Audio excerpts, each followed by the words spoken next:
ஒரு சத்தமா என் பையன் என் பொண்ணு ஜெயிச்சிட்டா, சொந்தக்காரங்க முன்னாடி தலை நிமிர்ந்து இனிமேல் நிற்க போகிறோம், முதல் தலைமுறை பட்டதாரி வேற என் பையனும் பொண்ணும், இவ்வளவு நாள் எங்கள் வாழ்க்கையில் நாங்கள் அழுத கண்ணீரை துடைக்க என் தலைமுறை தலையெடுத்து வந்துவிட்டது என்கிற உற்சாகத்தோடு ஒரு அரங்கம் நிறைந்த கைத்தறல் கொடுங்க உங்க குழந்தைங்களுக்கு. நீங்க எல்லாரும் நல்லா சத்தமா. அப்பயும் 2 பேர் கைத்தட்டல. சம்பளம் பத்தலையா அவங்க குழந்தைங்களுக்கு? குசும்பு இருக்க நம்ம ஆளுங்களுக்கு.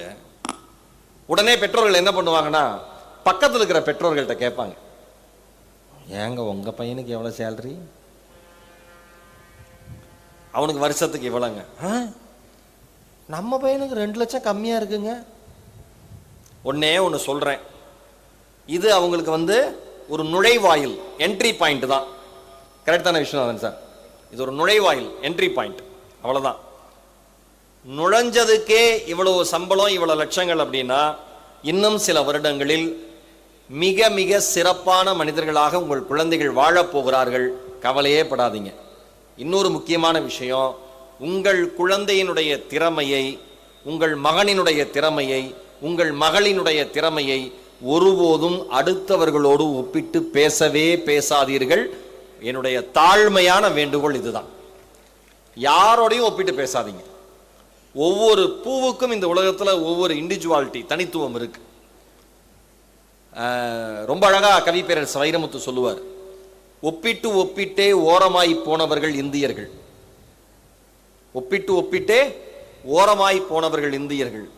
ஒரு பூவை கூட இன்னொரு பூவோடு ஒப்பிடாதேம்பார்.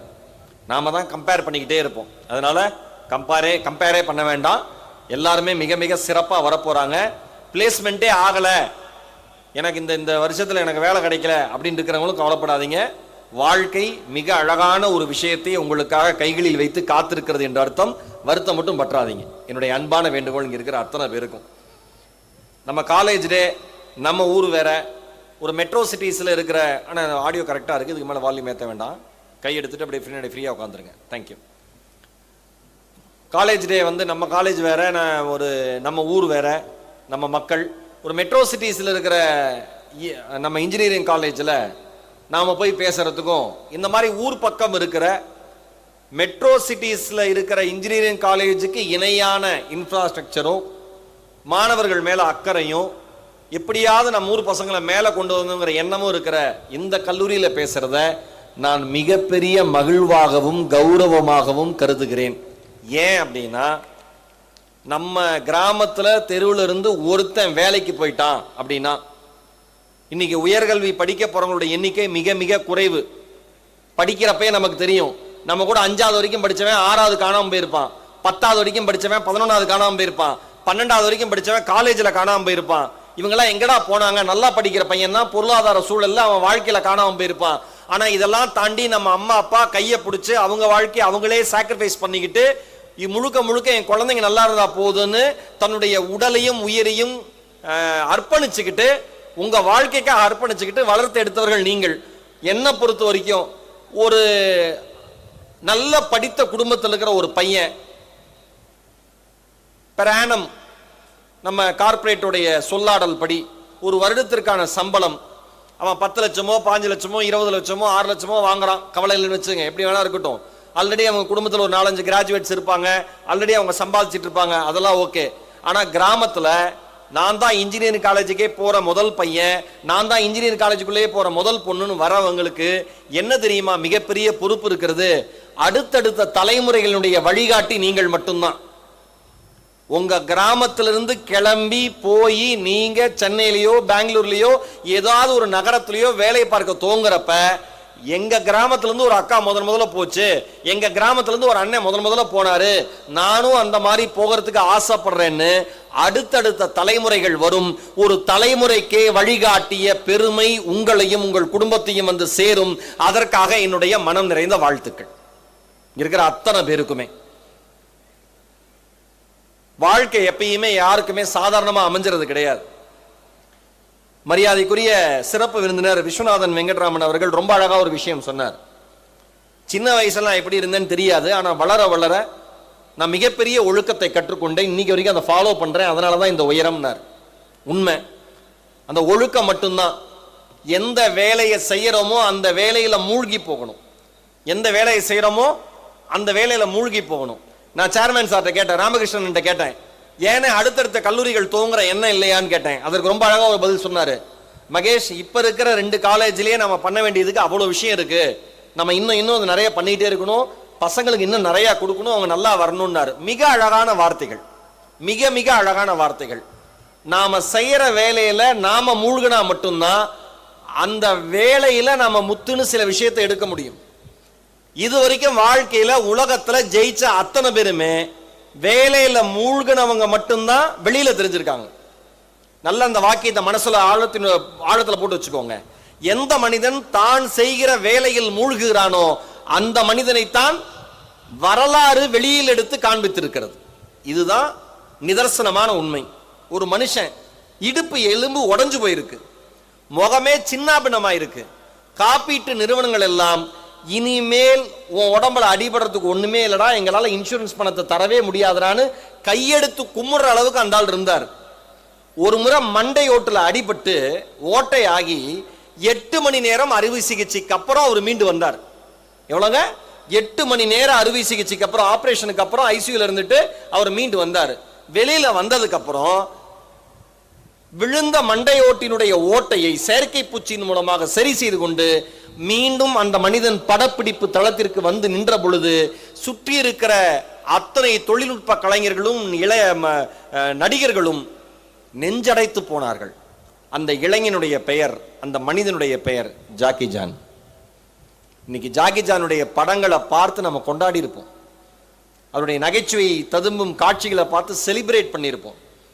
ஜாக்கி ஜான் படம் முடிஞ்சதுக்கு அப்புறம் அந்த என் டைட்டில் கார் போடுறப்ப அவர் பண்ண ஸ்டண்ட் எல்லாம் போடுவாங்க. படம் கூட சரியா நம்மால் பார்க்க மாட்டான், ஆனா அவர் எப்படி உளுந்தார் எந்திரிச்சான்னு பார்க்கறதுக்கு ஒரு கும்பல் தியேட்டர்ல இருக்கும். மற்ற படம்லாம் படம் முடிஞ்சோட தியேட்டர் விட்டு கிளம்பிடுவாங்க.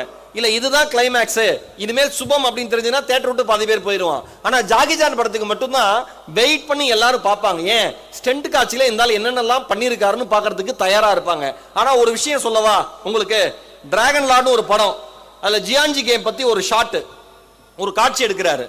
அந்த காட்சி அவர் எதிர்பார்த்த மாதிரி வரல, ஜாக்கி ஜான் எதிர்பார்த்த மாதிரி வரல. அதுக்கு ஜாக்கி ஜான் என்ன தெரியுமா பண்ணாரு? நீங்களாம் நம்ப கூட மாட்டீங்க. அந்த ஒரே ஒரு காட்சியை நேர்த்தியாக எடுப்பதற்கு 2900 டேக்குகள் எடுத்தார். 2900 டேக்குன்னு அந்த ஒரே ஒரு காட்சி பர்ஃபெக்ஷனா வரணுங்கிறதுக்காக. ஒன்னு சொல்லவா, இந்த உலகத்தில் எந்த மனிதன் தான் செய்கிற வேலையை நேர்த்தியுடன் செய்ய வேண்டும் என்று நினைக்கிறானோ அந்த மனிதன் அந்த தொழிலினுடைய சிகரத்தில் இருக்கிறான் என்று அர்த்தம்.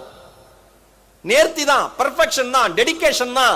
ஆனா ஒரு விஷயம் சொல்லவா, இதே ஜாக்கி ஜான் பிறந்தப்ப மருத்துவ செலவுக்கு கூட காசு இல்லாம அவங்க பெற்றோர்கள் தவித்த பொழுது 5 கிலோ எடையில கொழு கொழுன்னு ஒரு குழந்தை பிறந்திருக்கு. 5 கிலோ எடையில கொழு கொழுன்னு ஒரு குழந்தை பிறந்திருக்கு. நல்ல அழகான குழந்தை பிறந்தா பிரசவம் பார்க்குற டாக்டர்ஸ்க்கே அவ்வளவு சந்தோஷமா இருக்கும். எல்லா குழந்தைங்களையும் சந்தோஷப்படுவாங்க, கியூட்டா இருந்தா இன்னும் சந்தோஷப்படுவாங்க. அந்த குழந்தையை பார்த்தோம், அந்த டாக்டருக்கு ரொம்ப பிடிச்சிருச்சு. அவங்க சொன்னாங்களாம், நீங்க பிரசவ செலவு எதுவும் தர வேண்டாம், குழந்தைய வேணா என்கிட்ட கொடுத்துருங்கன்னு இருக்காங்க. அவங்க அம்மா அப்பா ஒத்துக்கல. அவங்க அப்பா கடனுடனே வாங்கி பணத்தை கட்டி வெளியில கூட்டிட்டு வந்த மனுஷன் தான் ஜாக்கி ஜான். நம்ப மாட்டீங்க, 3 வேளை சூப் சாப்பிடுவதற்கு கூட வழி இல்லாமல் கூலி வேலை பார்த்த ஒரு இளைஞன் வாழ்க்கையில் ஒரு விஷயத்தை நினைச்சார், ஒரே ஒரு விஷயத்தை நினைச்சார். என்ன தெரியுமா நினைச்சாரு? இதுதான் என்னுடைய இலக்கு, அதை நோக்கிய பயணம் என்று ஒன்று நினைத்தார். வாழ்க்கையில் எப்பொழுதும் ஜாக்கி ஜான் திறந்த புத்தகமாக இருக்கிறார். செய்த தவறுகளை ஒப்புக்கொண்டிருக்கிறார். செய்ய போகும் செயல்களை சொல்ல மாட்டார், செஞ்சு காட்டிடுவார். இன்னைக்கு இங்க படிச்சு பிளேஸ்மெண்ட் ஆகிற அத்தனை பேருக்கு ஒரு விஷயம் சொல்றேன், இதுதான் இலக்குன்னு நினைச்சுக்கிட்டீங்கன்னா, நான் சொன்னல இது ஒரு என்ட்ரி தான், என்ட்ரி கேட்டு தான், நுழைவாயில் தான். இப்ப பிளேஸ்மெண்ட் ஆர்டர்ங்கிறது உங்க கையில நீங்க உங்களை பாதுகாத்துக்கிறதுக்கும் உங்க குடும்பத்தை பாதுகாத்துக்கிறதுக்கும் வச்சிருக்கிற ஒரு மிகப்பெரிய ஆப்பர்ச்சுனிட்டி. அவ்வளவுதான், முதல் படிதான். இன்னும் 1000 படிகள் 1,00,000 படிகள் ஏறி போயிட்டே இருக்கணும். மிகப்பெரிய பயணம் முதல் அடியிலிருந்து துவங்குகிறதுன்னு ஒரு சீன பொன்மொழி இருக்கு. அதே மாதிரி தான் இது முதல் படி. ஒரே ஒரு விஷயம், ஒவ்வொருத்தருடைய வாழ்க்கையில இருந்து ஒன்னு எடுத்துக்கலாம். நான் ஜாக்கி சான் படம் பார்க்க போறேன்னா படம் பார்த்துட்டு நான் சும்மா வர மாட்டேன். என்னடா அந்த ஆள் என்ன பண்ணா எடுத்து படிப்பேன். இன்னைக்கு வரைக்கும் டாம் குரூஸ் ஒரு மனுஷன் வாழ்க்கையில எந்த படமே தோல்வி அடைஞ்சது இல்லையா? டாம் குரூஸ்க்கு தோல்வி அடைஞ்சதே இல்ல. சக்சஸ் தவிர இருந்தாலும் வேற பார்த்ததே இல்ல. ஏங்க 55 வயசுல ஃளைட் ரன்வேல ஒரிஜினலா ஓடி போய் ஏறாங்க இருந்தாலும். கேட்டா டெடிகேஷன். நான் as a என்டர்டெய்னரா பெர்ஃபெக்ட் என்டர்டெய்னரா இருக்கணும்னு நினைக்கிறாரு. நீங்க ஒரு பெர்ஃபெக்ட் ஸ்டூடெண்டா இருக்கணும் அப்படின்னா படிக்கிற காலத்துல என்னவோ அதை படிச்சு முடிச்சிருங்க. நேரம் தானே, எல்லாமே நேரம் தானே, டைம் மேனேஜ்மெண்ட் தானே. இன்ஜினியரிங்ல எல்லாருக்கும் என்ன சிரமம்? முதல் 4 செமஸ்டர் மேக்ஸ் சிரமமா இருக்கும். கரெக்ட் தானே? கரெக்ட் தானே சார்? பிரின்சிபல் சார் எல்லாம் கரெக்ட். கையெடுத்து கும்பிட்றான் மேக்ஸை பார்த்தா.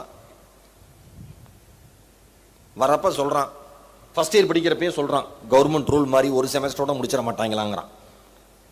ஒவ்வொன்றும் தாண்ட கஷ்டமா இருக்கு. ஒன்று சொல்லவா? ஒரே ஒரு விஷயம் சொல்றேன். எதை பார்த்தும் வாழ்க்கையில பயப்படாதீங்க. எதை பார்த்தும் வாழ்க்கையில பயப்படாதீங்க. நீங்க பயந்தா மட்டும்தான் அந்த உருவம் பெருசா மாறும். பயப்படலைன்னா எல்லாமே சாதாரணம் தான். பயப்படலைன்னா எல்லாமே சாதாரணம் தான். முகமது அலி குத்துச்சண்டைக்கு மேடையில இறங்குறப்ப, களத்துல அந்த ரிங்குள்ள நிக்கிறப்ப, ஒரு ஸ்டேஜ்ல அவருக்கு ஆப்போசிட்டா இருக்கிற பிளேயருக்கு சப்போர்ட் பண்ணி எல்லாரும் கத்துனாங்களாம். முகமது அலி நீ வந்து தோத்துருவ, முகமது அலி தோத்துருவ, முகமது அலி தோத்துருவன்னு அத்தனை பேரும் கத்துனாங்களாம். முகமது அலி அந்த மேட்ச்ல அந்த போட்டியில நாக் அவுட் பண்ணி ஜெயிச்சாராம். பத்திரிகையாளர்கள் கேட்டாங்களாம், ஏன்டா மொத்த ஆடியன்ஸுமே உனக்கு எதிரா இருக்கான், மொத்த ஆடியன்ஸுமே உனக்கு எதிரா இருக்கான், நீ எப்பரா நாக் அவுட் பண்ண, நீ எப்பரா ஜெயிச்சன்னு கேட்டதுக்கு முகமது அலி வரலாற்றில் பொறிக்கப்பட வேண்டிய ஒரு விஷயத்தை சொன்னார். சில வார்த்தைகளை சொன்னார். அருமையான ஒரு வாக்கியத்தை சொன்னார். எனக்கு ரொம்ப பிடிச்சிருந்தது. சார், நான் ரிங்குக்குள்ள நிக்கிறப்ப ஒரு எதிரினாவே நான் ஓங்கி அடிப்பேன். ரிங்குக்குள்ள நிக்கிறப்ப ஒரு எதிரினாலே நான் ஓங்கி அடிப்பேன். சுத்தி இருக்கிறவன் எல்லாம் எதிரி, அடிக்கிறதுக்கு இவன் ஒருத்தன் தான் இருந்தான். வேலை முடிஞ்சதுன்னார். இதான் வாழ்க்கை.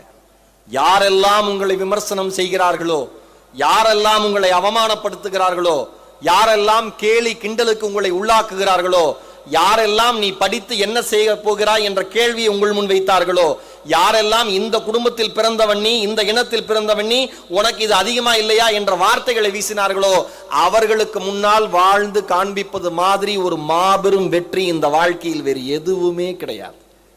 வேற எதுவுமே கிடையாது. சாதிக்கணும். இன்னைக்கு இன்ஜினியரிங் ஸ்டூடெண்ட்ஸ்க்கு என்ன பிரச்சனை? இன்னைக்கு சார் அவ்வளோ அழகா பேசினாரு. அவ்வளோ கேம்பஸ் இன்டர்வியூல எல்லாருக்கும் இருக்கு. என்ன தயக்கம் இருக்குன்னா, அப்டேட் இல்லாததான் மிகப்பெரிய பிரச்சனை நான் நினைக்கிறேன். வெளியிலிருந்து ஒரு சமுதாயத்தை சார்ந்த ஒரு ஆளா நான் நினைக்கிறேன் அப்டேட்டே கிடையாது, இவங்க வெறும் தியரிட்டிக்கல் இன்ஜினியரிங் உள்ளே இருக்காங்க, பிராக்டிக்கலா என்ன நடக்குதுன்னு தெரியல அப்படிங்கிறது என்னுடைய கருத்து. இன்னைக்கு வந்து நம்மளுடைய பேசிக்கான எஜுகேஷன், நம்மளோட கோர் இன்ஜினியரிங், அதோட இண்டஸ்ட்ரிக்கு என்ன தேவைப்படுது, இன்னைக்கு என்ன ட்ரெண்ட்ல இருக்குங்கிற அந்த மைண்ட் செட்டு, நம்ம பேசிக்கான எஜுகேஷன், நம்மளுடைய கோர் இன்ஜினியரிங், இண்டஸ்ட்ரியில நம்ம இன்ஜினியரிங் தொடர்பா என்ன அப்டேட் ஆயிருக்குன்னு தெரிஞ்சுக்கிறது, இது எல்லாம் சேர்ந்து சமூகத்தை எப்படி வழி நடத்தும் தெரிஞ்சவனுக்கு இன்னைக்கு வேலை வாய்ப்புகள் அள்ளி அள்ளி கொடுக்க காத்திருக்காங்க. ஏன் ஒரு சில பேருக்கு வந்து 7 ஆஃபர் லெட்டர் 8 ஆஃபர் லெட்டர்லாம் வருது? நீங்க சொன்னீங்களே சார், என்ன எவ்வளோ ஒரு ஆஃபர் லெட்டர் சொன்னீங்களே பேசுறப்ப. இல்ல சார், ஒரே ஒருத்தருக்கு அதிகபட்ச ஆஃபர் லெட்டர் எவ்வளவு கிடைச்சிருக்கும் சார்? 26 lakhs கிடைச்சிருக்கு. ஒரு வருஷத்துக்கு 26 லட்சம் சம்பளத்தில் ஒருத்தர் தேர்வாயிருக்காரு. எனக்கு தெரிஞ்ச அவருக்கு இது நுழைவாயில் தான். எல்லாருக்கும் எல்லாமே சாத்தியம் தான். அதற்காக மிக குறைவான சம்பளத்தில் வந்து பிக்ஸா நம்ம வருத்தமே பட வேண்டாம். வாழ்க்கை எப்பொழுதும் எல்லோருக்கும் ஒரே மாதிரி அமைவது கிடையாது. நான் ஜெயிக்க பிறந்தன்னு எவன் நினைக்கிறானோ அவனை வாழ்க்கை தலையில தூக்கி வச்சு கொண்டாடி இருக்கு. ஒரே ஒரு விஷயம், மானிட்டரி பெனிஃபிட்டுக்காக, பணத்திற்காக, இல்ல வந்து ஒரு பொருளாதாரத்திற்காக நீங்க ஒரு வேலையை செஞ்சீங்கன்னா அந்த வேலையில நீங்க சிறப்பா வரவே முடியாது. நீங்க வேலையை சிறப்பா செஞ்சீங்கன்னா நீங்க எதிர்பார்க்கிற எல்லா பெனிஃபிட்ஸும், எல்லா நன்மையும் உங்களுக்கு கிடைக்கும். கல்லூரி ஆரம்பிக்கிற பொழுது எத்தனை விமர்சனங்கள் வந்திருக்கும். எதுக்கு இப்படி ஒரு கிராமத்துல போய் ஒரு காலேஜ் ஆரம்பிக்கிறேன்னு கேட்டாங்களா இல்லையானா? எத்தனை வருஷம் முன்னாடி ஆரம்பிச்ச காலேஜ் இது? 23 வருஷம் முன்னாடி. 23 வருஷம் முன்னாடி ஸ்கூலே ஆரம்பிக்க மாட்டாங்க எனக்கு தெரிஞ்சு இந்த இடத்துல. ஆமா, ஸ்கூலே ஆரம்பிக்க முடியாது. எனக்கு தெரியும், பைபாஸ் வரதுக்கு முன்னாடி, நான் ஈரோடுக்காரன் தானே, பைபாஸ் வரதுக்கு முன்னாடி இந்த ரோடெல்லாம் எப்படி இருந்ததுன்னு எனக்கு தெரியும். ஆனா என்றைக்குமே சாதனையாளர்கள் நிகழ்காலத்தை பற்றி யோசிப்பதே கிடையாது. என்றைக்குமே சாதனையாளர்கள் நிகழ்காலம் குறித்து யோசிப்பதே கிடையாது. எதிர்காலத்தில் என்னவாக மாறுவோம் என்கிற இலக்கை நோக்கி மட்டும்தான் சாதனையாளர்கள் ஓடிக்கொண்டிருக்கிறார்கள். அதற்கு இந்த கல்லூரியும் நிர்வாகமும் இந்த கட்டடங்களும் மாபெரும் சாட்சி. சிம்பிள். நீ என்னவா ஆக போற நீ தானே முடிவு பண்ணணும். வாழ்க்கையில் 1000 தடைகள் வரும்ல, விமர்சனங்கள் வரும்ல, அதை எதுவுமே கண்டுக்க கூடாதுல்ல. ஒரே ஒரு விஷயம், உங்கள் அப்பாவும் அம்மாவும் தருகிற சுதந்திரத்தை நீங்க எந்த அளவுக்கு சரியா பயன்படுத்துறீங்கிறத பொறுத்து தான் நீங்க வாழ்க்கையில எந்த அளவுக்கு ஜெயிக்க போறீங்கன்னு இருக்கு. உங்க அம்மாவும் அப்பாவும் தர சுதந்திரத்தை, எங்க அப்பா அம்மா ரொம்ப ஸ்ட்ரிக்ட், எங்க அப்பா அம்மா ரொம்ப ஸ்ட்ரிக்ட்னு சொல்றோம்ல, ஏன் அப்பா அம்மா ஸ்ட்ரிக்டா இருக்குன்னா நம்ம யோகிதை அப்படி இருக்குன்னு அர்த்தம். பையன் வெளியில போனா வெளியில போற வேலையை மட்டும் பண்ணிட்டு வர மாட்டான், கூட 10 வேலையை பண்ணிட்டு வருவான்னு அர்த்தம். நான் சொன்னோன்னு ரொம்ப திரும்பி சொல்றாங்க, கேட்டுக்கடா கடா எல்லாரையும் பார்த்துருவோங்க்கா, ஆல்ரெடி ஒசர வேற, நீங்க வாய் அஸ்டா போதும், நான் இப்போ டப்பிங் போட்டுக்குவேன். உண்மைதான். எல்லா சுதந்திரமும் அம்மா அப்பா தரதுக்கு ரெடி, நீங்க எப்படி பயன்படுத்துறீங்கன்னு தானே இருக்கு. கார்ல் மார்க்ஸ் இன்னைக்கு வரைக்கும் அந்த மனிதனுடைய எண்ணங்கள் தான் உலகத்தையே ஆக்கிரமிச்சிருக்கு. கார்ல் மார்க்ஸோட எண்ணம். கார்ல் மார்க்ஸ்க்கு அப்பானா ரொம்ப பிடிக்கும்.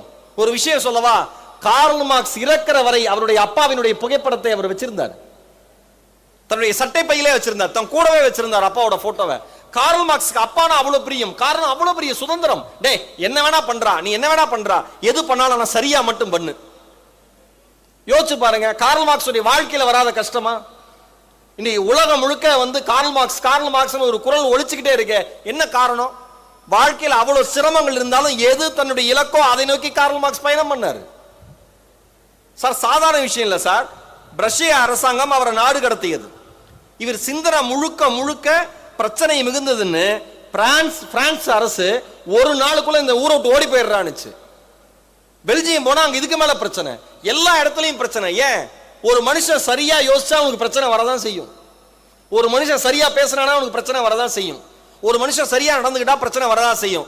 ஆனா இந்த பிரச்சனைகளா பார்க்காம அந்த மனுஷன் சமுதாயத்திற்கு செய்கிற நன்மைகளா பார்த்ததுனால ஜெயிச்சார். கார்ல் மார்க்ஸுடைய மனைவி தன்னுடைய குழந்தை, கார்ல் மார்க்ஸுடைய குழந்தை இறந்த பொழுது ஜென்னி கதர்னாங்க. என்ன சொல்லி தெரியுமா கதர்னாங்க? நீ பிறந்த பொழுது உன்னை தொட்டிலில் போட வேண்டிய காசு இல்ல, நீ இறந்த பிறகு உன்னை புதைக்க வேண்டிய காசு இல்லடா, நானும் அப்பாவும் அப்படி ஒரு சோகமான வாழ்க்கையை வாழ்ந்துட்டு இருக்கோம். கதறி அழுதாங்க. இத்தனை பிரச்சனைகளுக்கு நடுவில் தான் ஏங்கல்ஸோட உதவியோடு உலகமே பாராட்டக்கூடிய மூலதனம்ங்கிற ஒரு நூலை நூலகத்திலேயே வாழ்ந்து வாழ்ந்து எழுதி தீர்த்தான் கார்ல் மார்க்ஸ். கார்ல் மார்க்ஸ் வாழ்க்கையிலிருந்து நாம் என்ன தெரிஞ்சுக்கலாம்? டே 1000 பிரச்சனைகள் உனக்கு வரும், ஆனா எதற்காக நீ இந்த மண்ணில் பிறந்திருக்கிறாயோ, எதை நோக்கி பயணிக்கிறாயோ, எதற்கான வாழ்க்கை தத்துவம் உனக்குள் அடங்கி இருக்கிறதோ அதை சொல்லிட்டு செத்து போயிரு. பிரச்சனைகளுக்காக பயந்து ஒரு சாதாரண வாழ்க்கையை வாழ்ந்தீங்கன்னா நீ மனுஷன் லிஸ்ட்லயே இருக்க மாட்டேன். அவ்வளவுதான். எவ்வளவு அழகான வாழ்க்கை.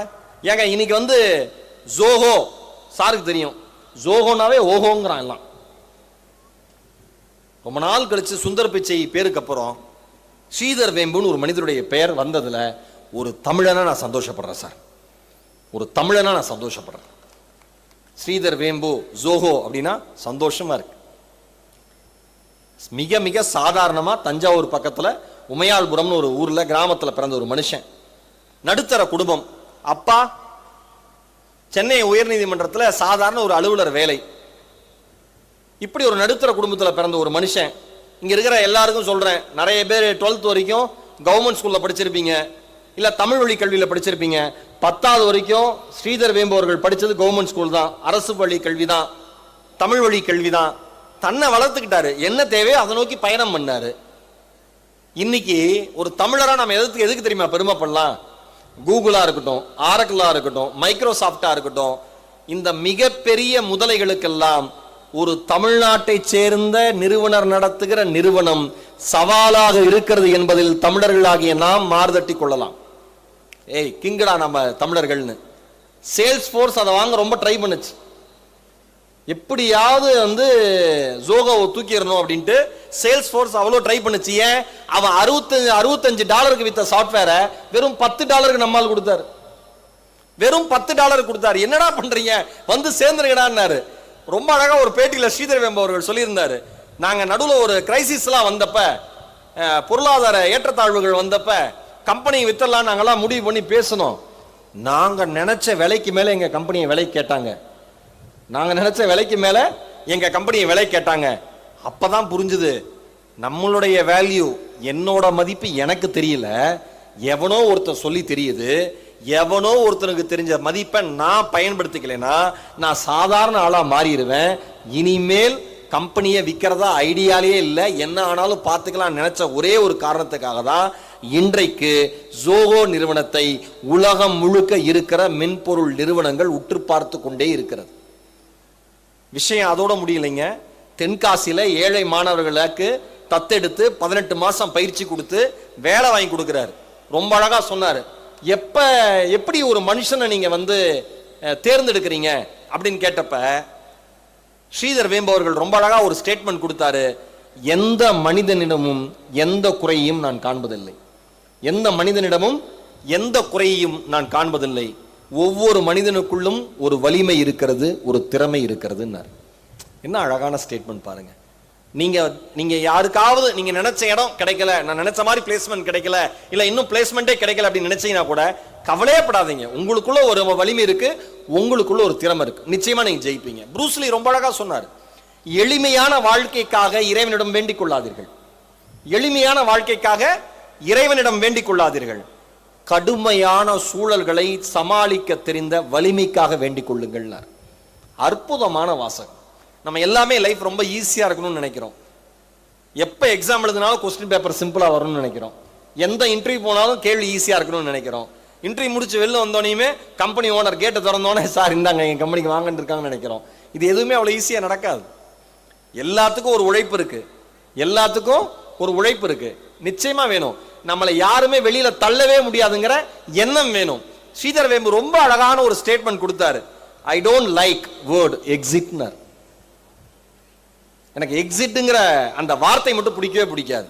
எவனுமே நம்மளை வெளியே தள்ளக்கூடாது, எவனாலும் பார்த்தரலான்னு இருக்கணும். நான் சொன்னல பயம்னு ஒன்று இருக்கவே இருக்கக்கூடாதுன்னு சொன்னல, தயவு செஞ்சு பயப்படாதீங்க சொல்லுங்களா. இங்க இருந்து பெங்களூர் போறீங்களா, சென்னை போறீங்களா, வேலை கிடைச்ச சந்தோஷத்துல தான் போவீங்க. நான் பிராக்டிக்கலா சொல்றேன், அனுபவ உண்மையை சொல்றேன். அங்க போன மொத்த ஐடி உலகத்துக்கு முன்னாடியும் நீங்க ஒரு சின்ன புள்ளியா தெரிவிங்க. உண்மையா சார்? சின்ன புள்ளியா தெரிவிங்க. ஏன்? உங்க காஸ்டியூம்ல இருந்து அத்தனையுமே அங்க கவனிக்கப்படும், நீங்க போடுற ஷூ கவனிக்கப்படும், கட்டுற வாட்ச் கவனிக்கப்படும், எல்லாமே. ஐயோ இவங்களுக்கு மத்தியில் என்னடா நம்ம பாட்டு சொம்பையா இருக்கோமே அப்படின்னு நினைச்சிடாதீங்க, நினைச்சிடாதீங்க. உங்ககிட்ட என்ன இருக்கோ அதுதான் நீங்க. இருப்பதை வைத்து சிறப்புடன் வாழ்வதற்கு எவன் தன்னுடைய வாழ்க்கையில் முடிவெடுக்கிறானோ அவனுக்கு வாழ்க்கை வரமாகவே அமைந்திருக்கிறது. இந்த ஊர்ல இருந்து கிளம்பி போய் ஐடி பார்க்குள்ள நுழையிறீங்கன்னா நீங்க தான் சாதனையாளர். வேற எதுவுமே உங்களுடைய அடையாளம் அல்ல. உங்களுடைய உடை, உங்களுடைய தோற்றம், நீங்க போடுற ஷூ, வாட்ச் எதுவுமே உங்களுடைய அடையாளம் அல்ல. ஒன்றுமே இல்லாத ஒரு கிராமத்தினுடைய வெளிகளில் இருந்து, யாருமே படிப்பறிவு இல்லாத ஒரு குடும்பத்தில் இருந்து, மொத்த கிராமத்துக்குமே முதல் தலைமுறை பட்டதாரியா நான் வெளியில வரேன். அவ்வளவு மிக குறுகிய, அதாவது இந்த கிராமத்தோட பேர் சொன்னா தெரியாது, பக்கத்துல டவுன் பேர் சொன்னா தெரியாது, அந்த ஊர் பேர் சொன்னா தெரியாது. ஆனா எதுவுமே தெரியாத இடத்துல இருந்து தெரிஞ்ச மாதிரி படிப்புனால மட்டும் இந்த ஐடி பார்க்குள்ள நான் வந்திருக்கேன்னு சொன்னா நீங்க தான் கெத்துங்கிறத தயவு செஞ்சு நீங்க நம்புங்க. வேற யாருமே சொல்ல வேண்டாம், நீங்க நம்புங்க, பயப்படாதீங்க.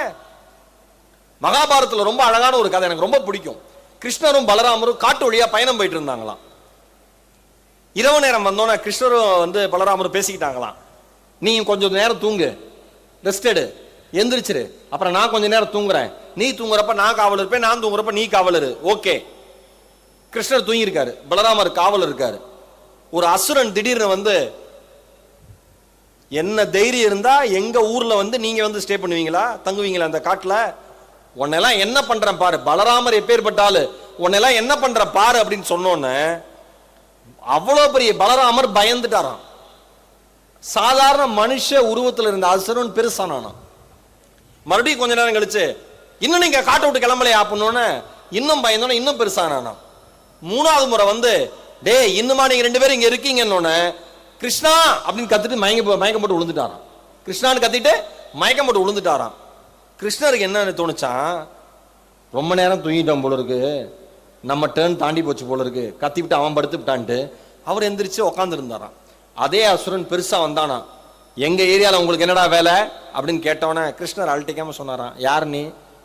அவ்வளவுதான். சின்னதாயிட்டானோ. மறுபடியும் கொஞ்ச நேரம் கழிச்சு நீ என்ன போலையானோன்னு, நான் ஏன்டா போனோன்னு மறுபடியும் சின்னதாயிட்டானோ. மறுபடியும் என்னையே மிரட்டுறையானோன்னு, நீ எல்லாம் எனக்கு ஒரு ஆளா அப்படின்னு ஒரு சின்ன பொம்மை மாதிரி ஆயிட்டானா. அவன் எடுத்து பாக்கெட்ல போட்டுக்கிட்டாரான். காலையில் எழுந்திரிச்சு பலராமட்ட சொன்னாராம், நைட் ஒருத்தன் கத்திக்கிட்டே இருந்தான் அப்படின்னு. யாரு அப்படின்னு பேக்கெட்ல இருந்து எடுத்து காமிச்சாரான், இவன் தான் அப்படின்னு. இந்த கதை நடந்தது நடக்கலை உருவகம் எல்லாத்தையும் விட்டுருங்க. ஆனால் விஷயத்தை நம்ம வாழ்க்கையோட பொருத்திக்கோங்க. நீங்கள் பயப்படுகிற பொழுது ஒன்றுமே இல்லாத சிறு புள்ளியாக இருக்கிற ஒரு பிரச்சனை விஸ்வரூபம் எடுத்து உங்களை பயமுறுத்தும். உங்களிடம் பயம் இல்லாத பொழுது விஸ்வரூபமாக இருக்கிற பிரச்சனை கூட உங்கள் கண்களுக்கு சிறு புள்ளியாக தெரியும். இவ்வளவுதான் வாழ்க்கை.